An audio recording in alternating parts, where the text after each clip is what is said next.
Welcome back. Joining us now is Dr. Kohlstaedt, who's a licensed psychologist. Thanks for being on our show. My and pleasure. Welcome. Can you briefly explain to our viewers the different forms of depression and the traits of each? Yes. Like all disorders, the depression exists on a spectrum. And it goes from something that's sort of mild and short-lived to something that is much more intense.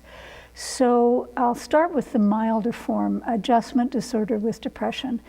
That can happen after a significant life event. Even retirement can create an adjustment disorder with depression, or an illness or an incapacity or a loss of a loved one. That depression typically starts about anywhere from a couple weeks to a month after the event, and usually resolves within 3 months. And the symptoms are mild. There's a slight loss of interest, a little bit of sense of hopelessness, but it tends to resolve itself. The next level I would call is persistent depressive disorder, which is like a chronic low-grade fever, if you will. It is something that has been going on for almost 2 years, so it's been going on for a long time, and the individual feels down and somewhat hopeless. There's not much joy in life. They feel like withdrawing socially. Things that used to be pleasurable are no longer pleasurable, but they can still cope. And then the next level down is what is called a major depression. And that is an experience in which the individual is deeply depressed. And it is a noticeable, painful kind of experience of the individual can't think properly, so their concentration and attention are impaired. Their sense of joy and hope is impaired. They feel black and gloomy. They withdraw from social activities. Sleep is disturbed. Appetite is disturbed. That's a major depression. And probably the worst form of depression is the depression that occurs with a bipolar disorder. So that depression is experienced as just the pit of despair. And that pit of despair seems inevitable and unredeemable to the individual. And so that is probably the deepest form of depression. So I've heard the term major and minor depression. Is that a general category for the types of depression you just talked about? In a way, yes, but no depression feels minor. Even an adjustment disorder with depression doesn't feel minor to the individual because it's a significant change from where they were before.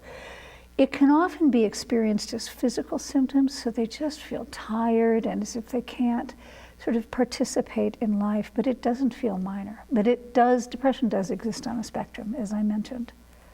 Is there a difference between grieving and depression? Absolutely. Grieving can lead to a depression at times. Grief is the loss of a loved one, obviously, or the loss of something or someone significant. It typically is experienced in waves, so that after the loved one has passed, it is experienced as a wave of grief and tearfulness and despair and some hopelessness.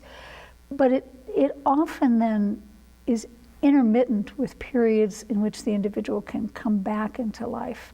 And so it's sort of a wave followed by some hopefulness and engagement in activities. Depression, however, if depression sets in, if the grief is complicated by guilt or by trauma, it can turn into a depression. And that depression then is more sustained, and it doesn't resolve. The person just feels more and more hopeless each time they people try to engage them. So grief, a natural grief process will resolve itself. Depression tends not to resolve itself.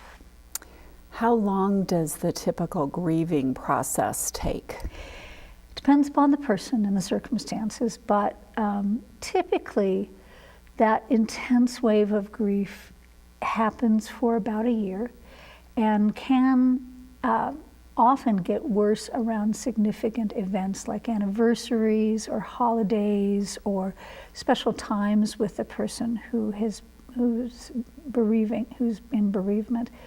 But it's typically about a year. And again, as I said, these waves happen and the waves get less. Tearfulness will probably continue for the next couple of years. So someone mentioning the name of the lost loved one may see that the grieving person is tearful. That's pretty normal. So tearfulness for even a couple years after is pretty normal.